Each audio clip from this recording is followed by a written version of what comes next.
Assalamu alaikum, dear students.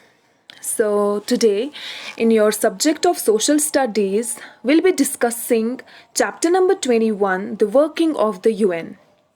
UN के जो main objectives थे वो क्या थे?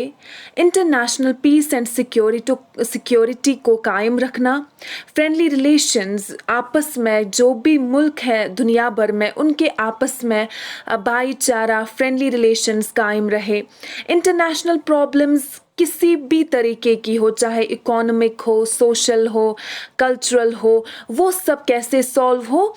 कोऑपरेटिव तरीके से, डायलॉग थ्रू सॉल्व हो, यानी कि वॉर पे कोई नौबत ना आए, आपस में रिस्पेक्ट हो, एक कंट्री दूसरे कंट्री की फ्रीडम या फिर ह्यूमन राइट्स जो भी है उनकी रिस्पेक्ट हो। ये जो यूएन की ऑर्गेनाइजेशन है, ये सारे काम करने के लिए इसने एक अपनी ऑर्गेनाइजेशन को डिवाइड किया है। कुछ ऑर्गन्स हैं जिसमें से कुछ ऑर्गन्स डिफरेंट काम करते हैं। फॉर एग्जांपल जनरल असेंबली का एक काम है, सिक्योरिटी काउंसिल का दूसरा काम है। तो ये जो ऑर्गेनाइजेशन है इसके कितने ऑर्गन्स हैं या फिर एडमिनिस्ट्रेटिव बॉडीज है? 6। पहला है जनरल असेंबली, जो कि मेन डिलिब्रेटिव असेंबली है, मेन फंक्शनिंग असेंबली है यूनाइटेड नेशंस की। Second one is the security council, जो पीस और सिक्योरिटी के लिए काम करती है।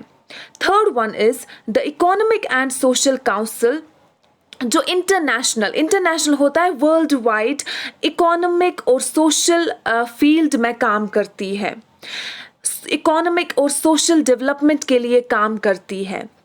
नेक्स्ट इज द सेक्रेटरीट, जो किस लिए काम करती है? डिफरेंट इंफॉर्मेशन देती है बाकी ऑर्गन्स को, या जो भी फैसिलिटीज़ चाहिए होती है यूनाइटेड नेशन को, उसके लिए काम करती है। Next one is the international court of justice, जो जस्टिस के लिए काम करती है।